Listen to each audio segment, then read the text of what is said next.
क्या क्रिप्टो एक legitimate asset class है या फिर हाइप और मोमेंटम पर टिकी हुई एक हाई रिस्क रेस? और भारत इस डिबेट के बिल्कुल सेंटर में खड़ा है, दुनिया के सबसे बड़े रिटेल क्रिप्टो यूजर बेसिस में से एक के साथ और एक रेगुलेटरी फ्रेमवर्क के साथ जो अभी भी अपनी दिशा तय कर रहा है। इस डिस्कशन को लीड करने के लिए मैं इनवाइट करना चाहूंगी विपिन भट्ट को, और उन्हें ज्वाइन कर रहे हैं Atal Patel, founder and CEO Mudrex and Seva money, Dilip Shenoy, chairman Bharat वेब3 एसोसिएशन, कासिफ रजा, फाउंडर बिटनिंग, Siddharth Sugani, CEO blue aster capital, और Vimal Sagar Tiwari, cofounder coinswitch and group CEO people co. Ladies and gentlemen, please welcome our panelists with a huge round of applause. जोरदार तालियों के साथ एक बार उनका स्वागत कीजिए।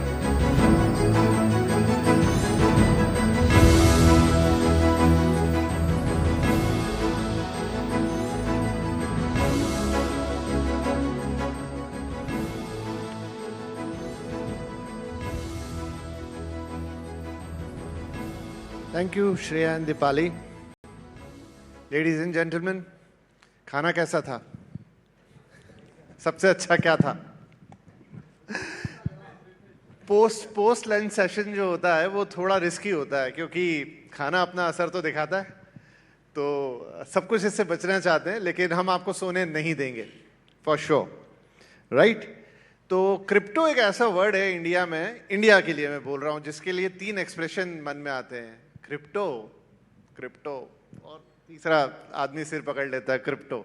तो ये 3 चीज़ें क्रिप्टो को अभी इंडिया में एक्सप्लेन करती हैं, लेकिन हमारे पास एक एक्सपर्ट पैनल है और इनसे अब हम जानेंगे कि क्रिप्टो क्या सच में एक बढ़िया फाइनेंशियल एसेट बन चुकी है, हम ही सिर्फ उससे थोड़ा दूर हैं, रेगुलेशन जो अक्सर एक सिरदर्द है उसको लेकर बात कहाँ तक बनी है, और क्या हम इस रेस में पिछड़ तो नहीं गए, या फिर ये अभी भी एक हाई रिस्क एसेट है जिससे बच के रहें तो ही ठीक है। अब अगले आधे घंटे में ये हमें पता लगेगा, राइट? तो अब जब आपके पास 5 लोगों का इतना बड़ा पैनल हो तो आपके मन में आता है किससे पहला सवाल करूं, और दिलीप सर जो कि हमारे बिल गेट्स हैं मुझे बोल चुके हैं पहले सवाल के लिए मेरे पास मत आना।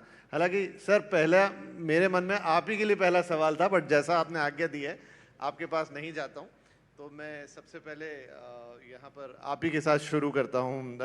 सिद्धार्थ भाई, ये बताइए कि क्रिप्टो, जैसा मैंने कहा कि आज की तारीख में क्या माने, ये एक मेन स्ट्रीम इन्वेस्टमेंट हो गया है, करने वाले तो कर ही रहे हैं, या फिर अभी भी ये बहुत ही हाई रिस्क इन्वेस्टमेंट है, जिनके पास पैसा है वो करें, बाकी लोग इससे दूर रहें? Hi, thank you for inviting me here. So yes, आप बता रहे हैं एकदम सही है, ये अभी भी लोगों में बहुत एप्रीहेंशन है, स्पेशली इन इंडिया, क्योंकि यहाँ पे रेगुलेशन अभी तक फॉर्म नहीं हुआ है। लेकिन अगर आप यूएस देखें, यूरोप देखें, वहाँ पे क्रिप्टो के लिए क्लियर रेगुलेशंस है। हालांकि काशिफ भाई और अभी हम लोग बात कर रहे थे कि यूएस में क्लैरिटी एक्ट है, जीनियस एक्ट है, तो इंस्टीट्यूशनल मनी जब तक क्या एक्ट? सॉरी, आपने 2 एक्ट्स का नाम लिया, क्लैरिटी एक्ट और genius act. Clarity and genius, ये एक्ट्स के नाम है? ये एक्ट्स के नाम है जो डोनाल्ड ट्रंप पास कर रहा है। अच्छा। तो इसमें जीनियस एक्ट तो पास हो चुका है, ओके, क्लैरिटी एक्ट पे काम चालू है। ऐसा नहीं लगता ये दोनों एक्ट के नाम सुन के लगता है कोई नॉन सीरियस सी चीज है? नहीं, डोनाल्ड ट्रंप है, वो खुद ही नॉन सीरियस आदमी है तो आई एम श्योर उसने ऐसे ही रखे होंगे नाम।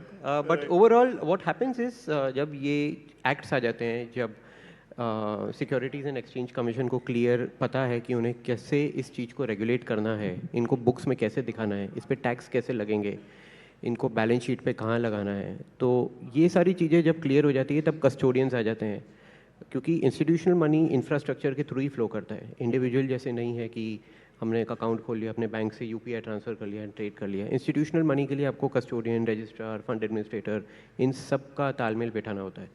तो ये तभी आएंगे जब रेगुलेशन आएगा। यूएस में काफ़ी हद तक ये बात आगे बढ़ गई है, बट अब इंडिया के अंदर we are waiting eagerly for regulations. I hope we should get it सून।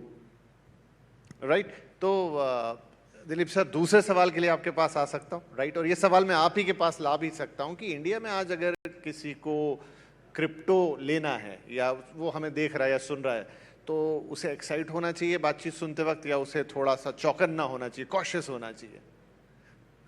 तो अगर आप देखें तो एक तो पहली बात, जो क्रिप्टो है उसको केवल एक स्पेकुलेटिव एसेट की तरह देखना गलत हो जाएगा। बिल्कुल गलत है, वो आउटडेटेड हो गया है, एक्चुअली टोटली आउटडेटेड हो गया है।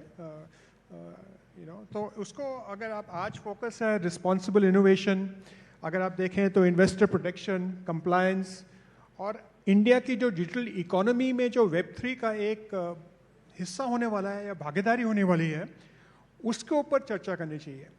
अगर आप कहें तो इस टाइम भारत में, इंडिया में आप क्रिप्टो होल्ड कर सकते हैं, कोई लीगल बार भी नहीं है। लोग सोचते हैं कि उसका लीगल बार है या लीगल एक्सेप्टेंस है। You can hold crypto, declare करना पड़ता है, नहीं डिक्लेयर करने पे आपको फाइन भी लग सकता है, पनिशमेंट भी लग सकता है।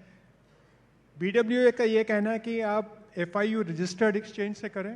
BWA ने एक सेल्फ रेगुलेटरी कोड बनाया है जो BWA मेंबर्स जो कहते हैं, कंज्यूमर कोड बनाया है, टोकन लिस्टिंग गाइडलाइंस बनाया है, फेयर ट्रेडिंग गाइडलाइंस बनाए हैं।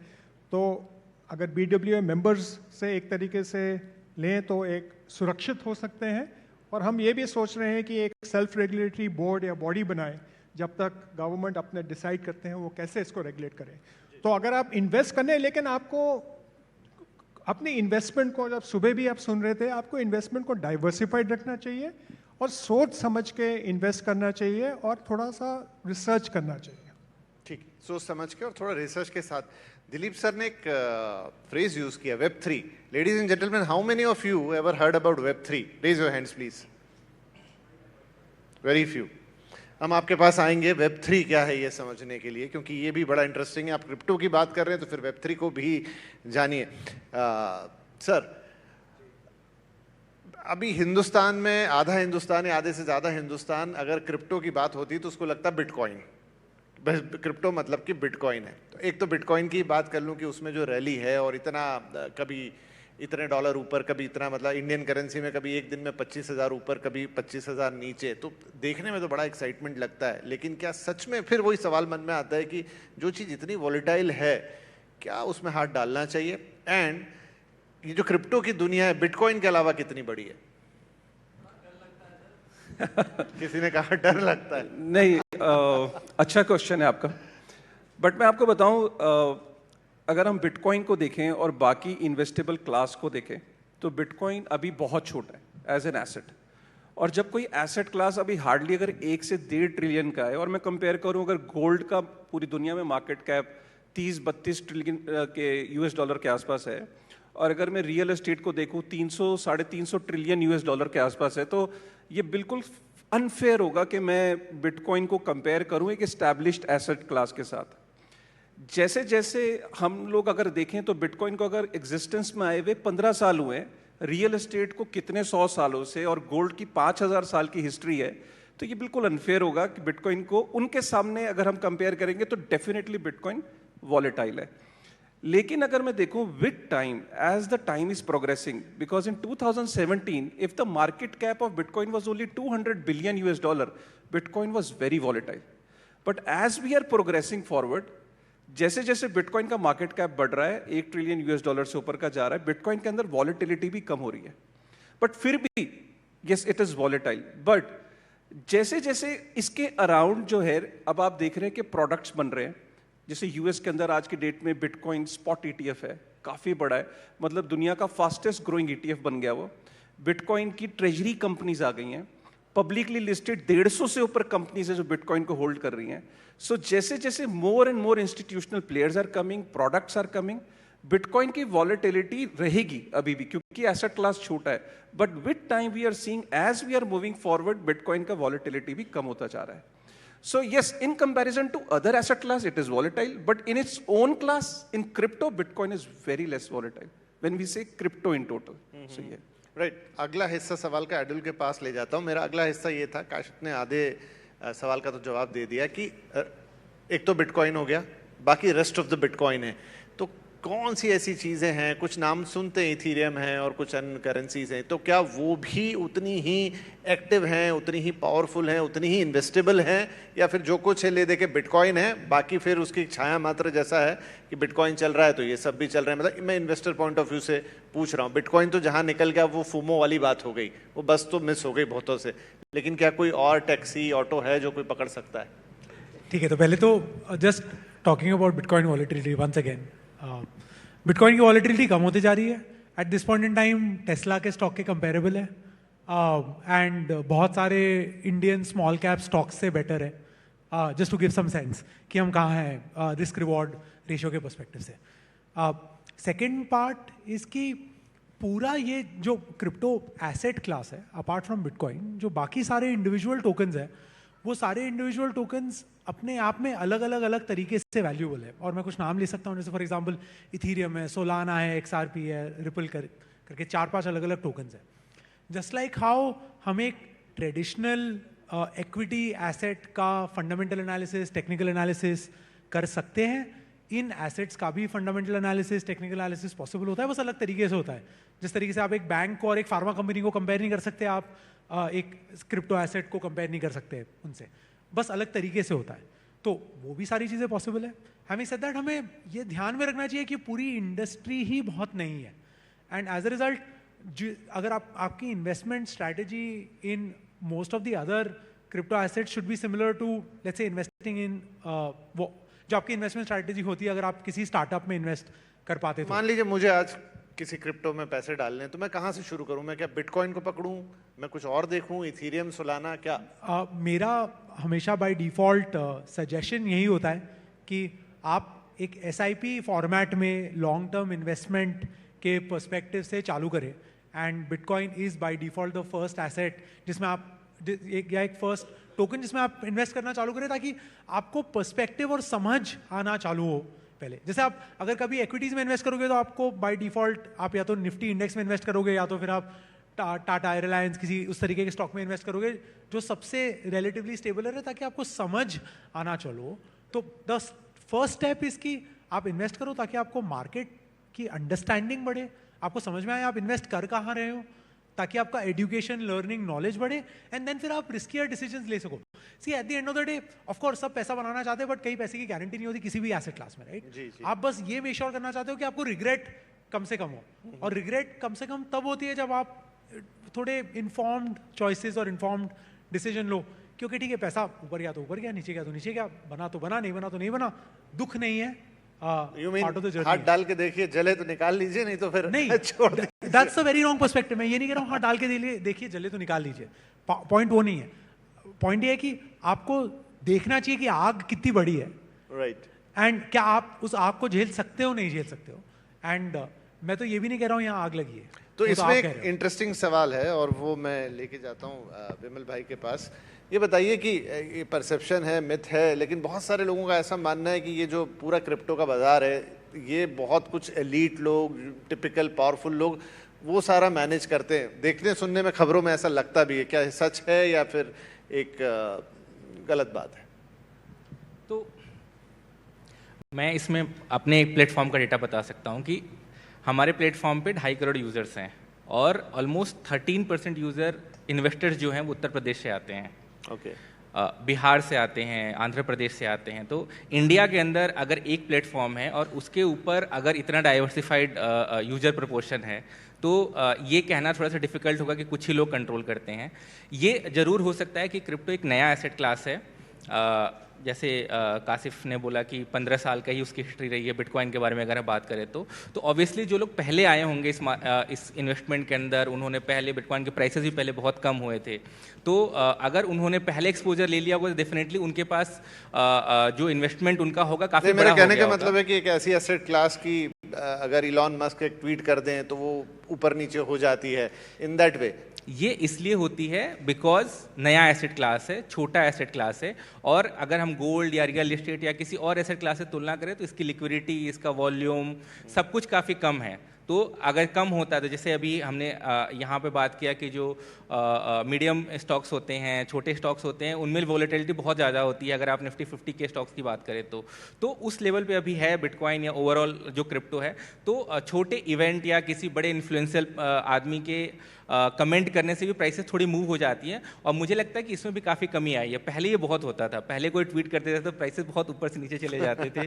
पहले कोई फोटो लगा देता था किसी डॉग का तो प्राइसेस पता नहीं कितने फोल्ड वोलेटाइल होते थे, लेकिन मुझे लगता है कि उसमें भी over the period of last के कुछ सालों में बहुत कमी आई है। इन्वेस्टर्स भी काफ़ी मेच्योर हुए हैं, और जिस तरीके से अभी हमने बात करी इंस्टीट्यूशनल पार्टिसिपेशन की, तो यूएस में ETF आने के बाद इंस्टीट्यूशनल पार्टिसिपेशन बहुत बड़ा है, और इन चीज़ों में अभी कमी आई। और मुझे लगता है कि जैसे जैसे एसेट क्लास मेच्योर होगा वैसे वैसे ये और भी ज़्यादा डेमोक्रेटाइज होगा, और कुछ लोगों के इन्फ्लुएंस जो अभी दिख रहा था वो और भी कम हो जाएगा।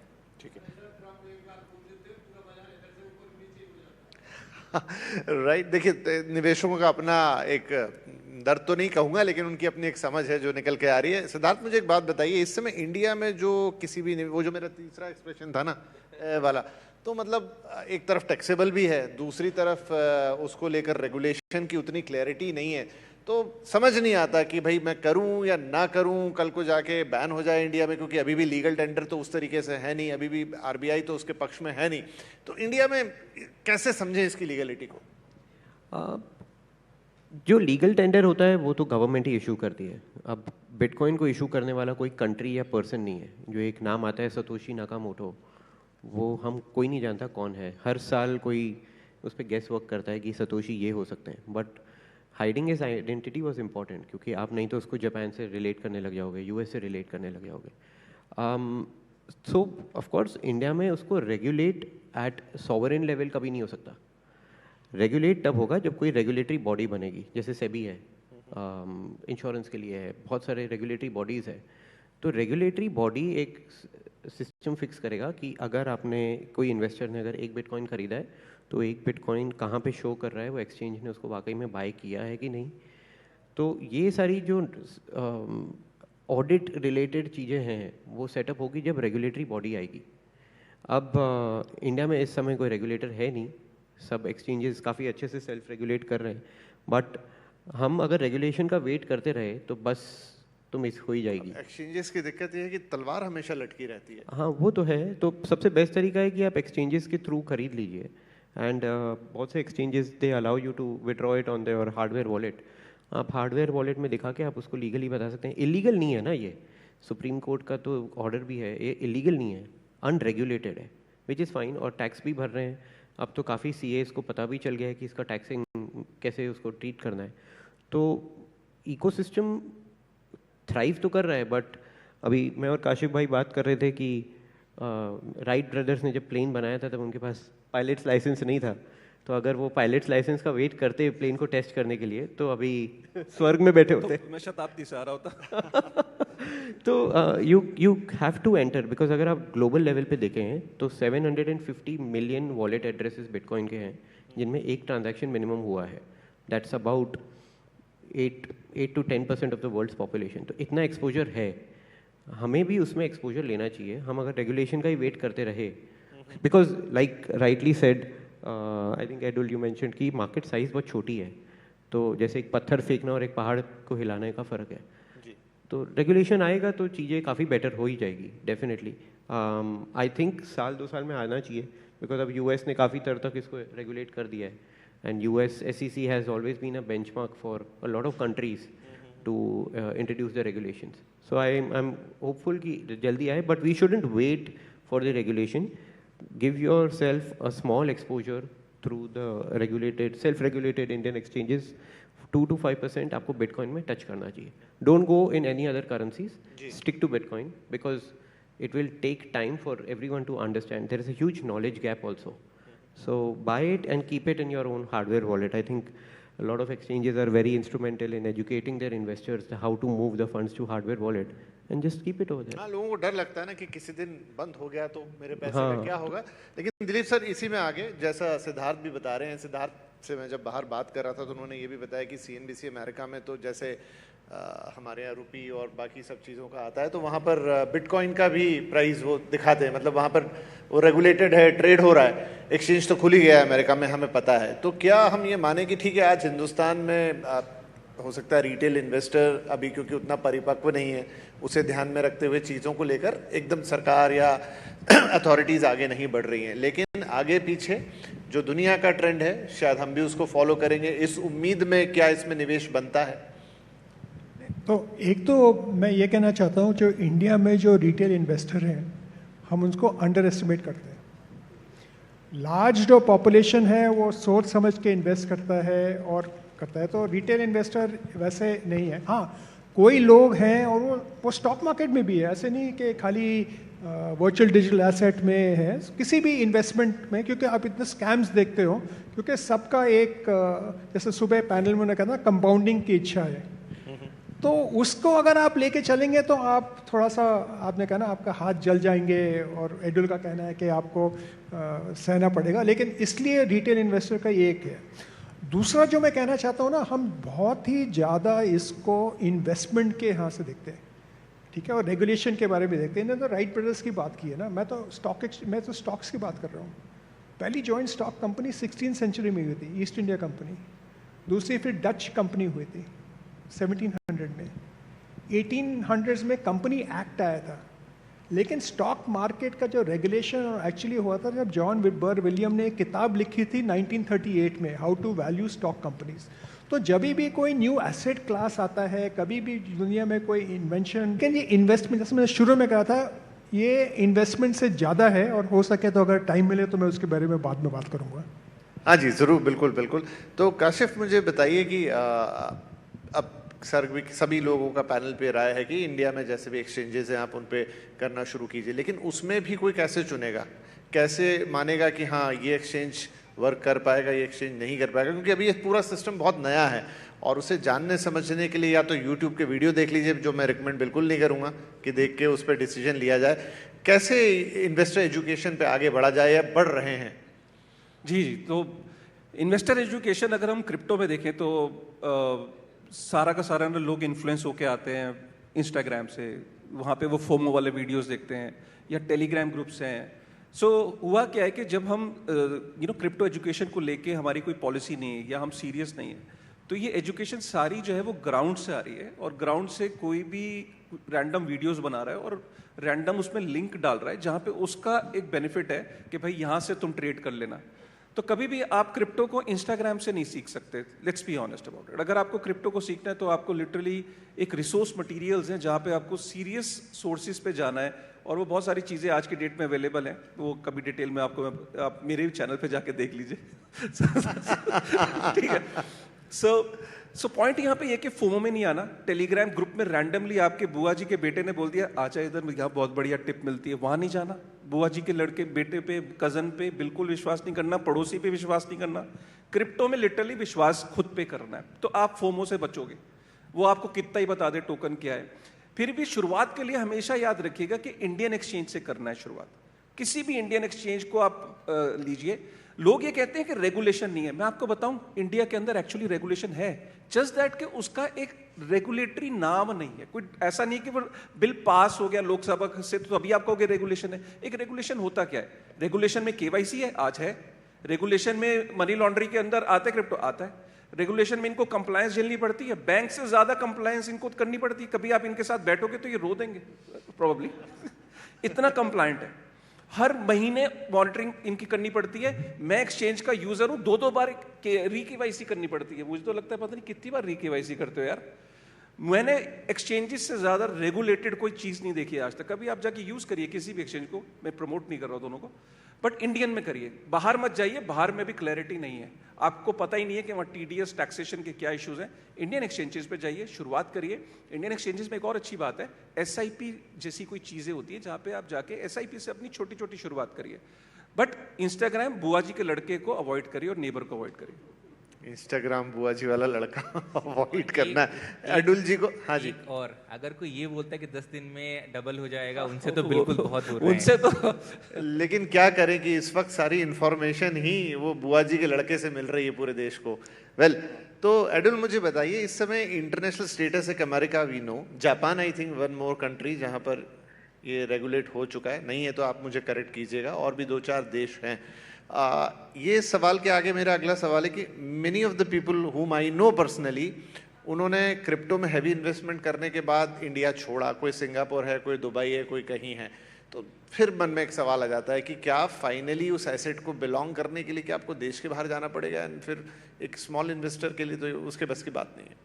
नहीं, आई थिंक मैं बिल्कुल बिलीव नहीं करता हूँ ये करना ज़रूरी है। मैं यहाँ बैठा हूँ, हम यहाँ बैठे हैं, तो पहले वाले सवाल पे आते हैं around regulations world over, and then हम दूसरे वाले रेगुलेशन से ज्यादा मैं कहूँगा एक्सेप्टेंस। करेक्ट। तो रेगुलेटरी एक्सेप्टेंस एक्चुअली सब जगह बढ़ ही रही है यूनिडायरेक्शनली। अब लास्ट ईयर यूरोप ने एक बहुत बड़ा लॉ पास किया था मीका नाम से, जो जून 2026 में फुल फोर्स में इनैक्ट होने वाला है। हमने यूएस के बारे में ऑलरेडी सुन लिया है, 2 बहुत पॉपुलर एक्ट्स पास हुए, जीनियस एक्ट जो बहुत स्पेसिफिकली स्टेबल कॉइन्स को करता है, क्लैरिटी एक्ट जो broader crypto market structure define करता है और डिफाइन करता है कि कौन सी टाइप की एंटिटी क्या कर सकती है in markets. Similar regulations Canada में एग्जिस्ट करते हैं, ऑस्ट्रेलिया में एग्जिस्ट करते हैं, सिंगापुर में एग्जिस्ट करते हैं, जापान में एग्जिस्ट करते हैं। आप ऑलमोस्ट श्योरली हर डेवलप्ड कंट्री में एक फ्रेमवर्क एग्जिस्ट करता है, एंड बहुत सारी डेवलपिंग कंट्रीज में भी किसी ना किसी तरीके के ऐसे फ्रेमवर्क्स ऑलरेडी आ गए। एंड इन चीज़ों को थोड़ा समय लगता है, नेचुरल है कि रेगुलेशंस को थोड़ा समय लगता है, और समय इसलिए लगता है क्योंकि रेगुलेशंस और रेगुलेटर्स का पहला काम होता है कंज्यूमर प्रोटेक्शन और कंज्यूमर्स की डिमांड को समझना एंड उस तरीके से एसेट को फ्रेम करना। क्रिप्टो थोड़ा और कॉम्प्लिकेटेड है, जैसे दिलीप जी ने कहा कि हम सिर्फ इन्वेस्टमेंट की बात करते हैं, बट क्रिप्टो एक एसेट नहीं है, एक कमोडिटी नहीं है, एक प्रॉपर्टी नहीं है, एक सिक्योरिटी नहीं है, येट समहाउ ये सारी चीज़ें एक साथ है। तो इसलिए उसके अराउंड एक सही फ्रेमवर्क बिल्ड करना भी मुश्किल होता है। तो इसलिए क्या हो रहा है अब कि use case by use case regulations आ रहे हैं अलग अलग जगह। कहीं जगहों पे सिक्योरिटीज़ के अराउंड रेगुलेशंस आ गए हैं, कुछ जगहों पे एसेट और प्रॉपर्टी और करेंसी और पेमेंट सिस्टम्स के अराउंड रेगुलेशंस आ रहे हैं। तो ये हो रहा है, तो acceptance as a result of that बढ़ ही रही है। एंड जैसे जैसे एक्सेप्टेंस बढ़ रही है वैसे उसके ऊपर बिल्ड होने वाले फाइनेंशियल प्रोडक्ट्स बढ़ रहे हैं, तो उस वजह से फिर जो अंडरलाइंग इंफ्रास्ट्रक्चर और अंडरलाइंग टेक्नोलॉजी के बेनिफिट्स हैं वो और बहुत सारे लोगों को रियलाइज हो रहा है। एंड ये एक ट्रेंड है जो अब मतलब ऐसे रिवर्स नहीं हो रहा है, जो बढ़ते ही जा रहा है। राइट विमल, आप जिक्र कर रहे थे आपके एक्सचेंज पे कि इतना परसेंटेज यूपी से आ रहा है या इस तरीके से आ रहा है। मैं आपसे अगर समझना चाहूँ कितनी इन्वेस्टमेंट आती है पर पर्सन, मतलब कोई 10,000 रुपये इन्वेस्ट कर रहा है, 20,000 रुपये इन्वेस्ट कर रहा है, किस तरह के वो पोर्टफोलियो हैं, और वो एक डेड इन्वेस्टमेंट है कि एक बार डाल दिया या आप देखते हो लगातार एक्टिविटी हो रही है अकाउंट में? तो इसमें एक्चुअली दोनों केसेस हैं, तो मैं इसको समझाने की कोशिश करता हूँ। तो एक जो जनरल रिटेल बिहेवियर है वो ये क्या होता है कि जब मार्केट ऊपर जाता है और जब न्यूज़ आनी शुरू होती है तब लोग पैसा डालते हैं। तो ये एक रिटेल जनरल बिहेवियर है जो नॉर्मल स्टॉक मार्केट में भी आप लोगों को देखने को मिलता होगा, ये है। लेकिन हाँ, लोग इन्वेस्ट करते हैं और बहुत सारे लोग हैं जो उन्होंने सालों से इन्वेस्ट किया हुआ है। तो जैसे अब मैंने जो यूज़र बेस बताया वो आज तो नहीं बने हैं, people are investing from almost 5-6 years. तो इन्वेस्ट करते हैं, वो लोग स्टिल इन्वेस्टेड हैं। और एक और इम्पॉर्टेंट है कि उनका जो understanding about the asset class है वो भी हाल के सालों में बढ़ा है। जैसे पहले लोग केवल बिटकॉइन खरीदते थे, उसके बाद उन्होंने मल्टी कॉइन पोर्टफोलियो बनाना शुरू किया, जैसे लोगों ने इथेरियम खरीदना शुरू किया, सोलाना खरीदना शुरू किया, और भी बहुत सारे कॉइन्स उन्होंने इन्वेस्ट करना शुरू किया। उन्होंने SIPs में इन्वेस्ट करना शुरू किया। मतलब हम जो ट्रेंड देख रहे हैं कि SIP में भी इन्वेस्टमेंट के थ्रू इन्वेस्टमेंट धीरे धीरे बढ़ी है। हालांकि ओवरऑल प्रोपोर्शन में वो कम है, अभी भी लोग लमसम में ज़्यादा भरोसा करते हैं। जैसे जब न्यूज़ सुनते हैं, बज जब मार्केट में आता है तो इन्वेस्ट करते हैं, बट SIPs का भी एडॉप्शन बढ़ा है। और चूँकि इंडिया में टैक्सेशन एक बहुत बड़ा चैलेंज है इस समय, लाइक 30% टैक्स, वो भी ऑफसेट नहीं कर सकते आप, प्लस 1% TDS, जिसकी वजह से काफ़ी सारा पैसा बाहर भी जा रहा है। तो उसके बारे में भी लोगों के बहुत सारे सवाल होते हैं कि कितना पैसा कटेगा, फिर प्रॉफिट के बारे में, ऑफसेट। तो एजुकेशन, इन्वेस्टर अवेयरनेस भी बढ़ी है बिकॉज इतनी सारी चीज़ें कॉम्प्लिकेटेड हो गई हैं एक साथ। बट मैं ये कहना चाहूँगा कि जो इंडिया का जो यूज़र है वो अवेयर हो रहा है इसको लेके, और अपने इन्वेस्टमेंट को लेके सवाल भी पूछ रहा है। तो कितना, मतलब अब मान लीजिए पहले एवरेज कोई 10,000 लगा रहा था तो वो बढ़ के कहाँ गया, 20, 25, 30,000? मैं आई थिंक एवरेज इसके हिसाब से होता है। अगर आप ओवरऑल यूजर बेस पे इसको अगर आप प्लॉट करेंगे तो इसके आसपास होगा। राइट। अब दिलीप सर, जनता इंतजार कर रही है Web3 के बारे में जानने के लिए, और मैं भी, क्या है ये Web3? तो अगर आप देखें तो Web 1 में आप खाली इंटरनेट को पढ़ सकते थे। Web 2 जो अभी आप देख रहे हैं, आप पढ़ सकते हैं और लिख सकते हैं, लेकिन अभी जो आपका डेटा वगैरह जो सब कुछ है वो सब सेंट्रलाइज्ड है, और आपसे जो डेटा की जो वैल्यू है वो इंटरमीडिएटरी कंपनीज जो हम कहते हैं गूगल, फेसबुक, मेटा वगैरह, वो एक तरीके से उसका फ़ायदा उठाते हैं। Web3 एक डिसेंट्रलाइज्ड टेक्नोलॉजी है, जिसमें आप अपना डेटा पढ़ सकते हैं, लिख सकते हैं और ओन कर सकते हो। तो ये डिसेंट्रलाइज जो टेक्नोलॉजी है ये आगे जा कर के ये डिसेंट्रलाइज फाइनेंस में काम कर सकते हैं, स्मार्ट कॉन्ट्रैक्ट्स भी कर सकता है और कई कई एप्लीकेशंस है। अगर आप देखें तो 8 से 12 स्टेट्स इंडिया में हैं जिन्होंने लैंड रिकॉर्ड्स डिजिटाइज कर लिए हैं। आपके एजुकेशन सर्टिफिकेट जिसके वेरिफिकेशन के लिए आपको नौकरी से पहले पता नहीं कितना समय बिताना पड़ता था, अभी वो सिस्टम्स हैं जो ऑनलाइन कर सकते हैं। टोकनाइज्ड शिप्स को टोकनाइज किया गया है। यूके में विस्की बैरल्स बहुत एक्सपेंसिव है, उनको टोकनाइज किया गया है। तो टोकनाइजेशन और यूज केसेस जो हैं, और जैसे आपने सुना था एडुल से सोलाना और वगैरह जैसे पॉलीगन, मैटिक, इसका ये जो टोकन्स है इस पे जब आप पॉलीगन पे या सोलाना पे एप्लीकेशंस बनाना चाहते हो तो आपको टोकन्स इन्वेस्ट करना पड़ता है। जितने ज़्यादा लोग वो टोकन्स और प्रोग्राम्स बनाते हैं उतने ज़्यादा टोकन्स खरीदते हैं और उसकी वैल्यू बढ़ती है। तो एक टोकनॉमिक्स तो क्या एसेट, ये भी एसेट क्लास ही? ये भी एसेट क्लास है। It's asset class. People don't understand. आप तो बस बिटकॉइन और इथेरियम में, Ethereum also is a chain. You use जो पूरा टोकनाइजेशन जो आज है between I think Ethereum and Solana, it's equally divided और इनकी जो वैल्यू है उनके यूज केसेस से आते हैं। आप बिटकॉइन देख लीजिएगा, बिटकॉइन भी 21 मिलियन है, उससे ज़्यादा हो ही नहीं सकते और सारे 21 मिलियन अभी पूरा रिलीज नहीं, माइंड नहीं हुआ गए। और जो जैसे काशिफ ने कहा था कि 100-150 से कंपनी, उन्हें 150 कहा था, बट 100 कंपनी जो उनके एसेट क्लास है, जो उनके इन्वेस्टमेंट में है, वो करीब 10% है। 2 मिलियन 2.1 मिलियन उन 100 कंपनीज के पास में वो जो इन्वेस्ट करे asset class. So the different asset classes here और डिफरेंट थिंग्स, तो इसको मन में रखना चाहिए और ब्लाइंडली नहीं है। और क्योंकि ये विकसित भारत का एक है, और मैं ये कहना चाहता हूँ कि वेब 2 जब आया था, IT रेवोल्यूशन आज आया था, इंडियंस कंट्रीब्यूटेड टू ये। हमने सिलिकॉन वैली, और हम बड़े खुश होते हैं कि ग्लोबल 500 में इंडियन CEOs हैं, लेकिन ये टेक्नोलॉजी जो है इंडियन में फॉर्च्यून 500 कंपनीज खड़ा कर सकता है और इंडिया के लिए एक बहुत इंपॉर्टेंट इंफ्रास्ट्रक्चर बन सकता है जो विकसित भारत के लिए बहुत ही इंपॉर्टेंट है और एक बिल्डिंग ब्लॉक है आगे जाकर के। तो इसको ऐसे डिसमिस नहीं करना चाहिए। एक इंडिविजुअल के तौर पे मैं वेब 3 में कैसे पार्टिसिपेट कर सकता हूँ? एज एन एसेट क्लास भी, या मतलब जो आप बता रहे हैं बाकी वैसा भी? तो अगर आप देखें तो इंडिया में इस समय US के बाद सबसे ज़्यादा वेब 3 डेवलपर्स है। एक गिट हब है जहाँ पे लोग रजिस्टर करते हैं। पिछले साल हमने 1.7 मिलियन यानी 17 लाख लोगों, इंजीनियर्स उसमें रजिस्टर हुए थे, और वो 24% पिछले साल से बढ़ा था। अगर ये इस साल भी ये आंकड़ा अगर सेम हो तो अगले साल हम वर्ल्ड में लार्जेस्ट डेवलपर होंगे वेब 3 में। और ये सब जो है इनको H1B वीज़ा नहीं चाहिए, वो इंडिया में बैठ करके अपने आप कमा रहे हैं। और जो रेगुलेशन आ रहा है, ये कैसे टोकन खरीदते हैं, कैसे इन्वेस्ट करते हैं, वो उसको ऊपर ध्यान देना चाहिए। तो इसलिए ये थोड़ा सा कॉम्प्लिकेटेड, जैसे एदुल ने कहा था कि यूज़ केस के ऊपर, तो थोड़ा सा। तो मतलब इसमें ऐसी बिटकॉइन जैसी खबरें नहीं आएगी कि आज इतना चढ़ गया, आज उतना चढ़ गया, मेरा पैसा डबल हो गया? नहीं, देखिए कंपनीज भी फेल हो सकती है ना। ओके, ठीक है। तो आप उसमें टोकनॉमिक्स एक साइंस है और आप उस पर किताब लिखे जा रहे हैं। और आप कुछ ऐड करना चाहूँगा। तो सबसे इंपॉर्टेंट है कि US इसीलिए क्लैरिटी एक्ट ला रहा है। क्लैरिटी एक्ट को मैं और एक्सप्लेन कर देता हूँ। पहली बार दुनिया के अंदर एक ऐसा देश एक कानून बना रहा है कि क्रिप्टो को 2 भागों में डिवाइड कर रहा है, कमोडिटी और सिक्योरिटीज। कमोडिटीज को रेगुलेट करेगा अमेरिका में CFTC, commodities futures trade commission, और बाकियों को जो सिक्योरिटीज हैं उनको रेगुलेट करेगा SEC। ठीक है। तो पहली बार क्रिप्टो को 2 भागों में डिवाइड किया जा रहा है, जैसे कि गोल्ड है और शेयर्स है।